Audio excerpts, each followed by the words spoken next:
যে সমস্ত এনজিও প্রতিবন্ধীদের নিয়ে কাজ করছেন তাদেরকে আমি জানাবো যে আপনারা প্রতিবন্ধীদের যে এনজিওর মাধ্যমে পরিচালনা করছেন সেই এনজিওতে ম্যানেজিং কমিটিতে 1/3 যেন প্রতিবন্ধী সদস্য থাকে। Managing committee, executive committee, governing body যে আপনারা তৈরি করছেন সেখানে যেন অবশ্যই 1/3 যেন প্রতিবন্ধী মেম্বার থাকে, না হলে কিন্তু আপনি অন্য কোথাও আবেদন করতে গেলে সে জায়গাটা কিন্তু বাধা হয়ে দাঁড়াবে। এবং এই প্রতিবন্ধীদের জন্য প্রতি বছরই গ্র্যান্ট সেন্ট্রাল গভর্নমেন্ট দিয়ে থাকে। তার জন্য ই অনুদান আপনাকে আবেদন করতে হবে, ই অনুদানে আপনার রেজিস্ট্রেশন থাকতে হবে, তবেই কিন্তু আপনি সেন্ট্রাল গভর্নমেন্টের প্রজেক্টে আবেদন করতে পারবেন।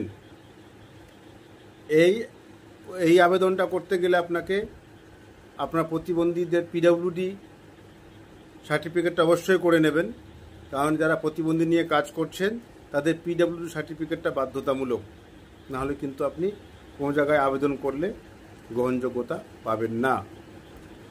এরপরে একটা গেল, আরেকটা আপনার পার্ট আপনাকে বলবো যেখান থেকে আপনি প্রতিবন্ধীদের জন্য অনুদানের জন্য আবেদন করতে পারবেন। ন্যাশনাল ট্রাস্ট বলে একটি অর্গানাইজেশন রয়েছে, সেই ন্যাশনাল ট্রাস্টে আপনাকে রেজিস্ট্রেশন করতে হবে। আপনার ফান্ডের জন্য সেখানে অ্যাপ্লিকেশন করতে হবে। তার জন্য আপনাকে সেখানে আপনার একটা যেটা আগেই বললাম আপনাকে যে 1/3 মানে প্রতিবন্ধী মেম্বার থাকতে হবে, সেটা কিন্তু আপনার বাধ্যতামূলক। এবং প্রতিবন্ধীদের সার্টিফিকেট থাকতে হবে। সার্টিফিকেট ছাড়া কিন্তু আপনার প্রতিবন্ধীদের অ্যালাউ করবে না সেই পোর্টাল। এবং যে কজন প্রতিবন্ধী থাকবে তাদের সার্টিফিকেট অবশ্যই আপনার এনজিওতে ফাইলিং করে রাখতে হবে। এবং কি ট্রাস্টের ন্যাশনাল ট্রাস্টে আবেদন করলে আপনাকে সেখান থেকে আপনি প্রতিবন্ধীদের জন্য অনুদানের জন্য গ্র্যান্ট পেতে পারেন।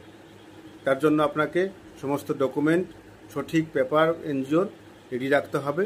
এবং সেই প্রতি বছর আপনি যে সময় গ্র্যান্টটা পাওয়া যায় নোটিফিকেশনগুলো দেখতে হবে।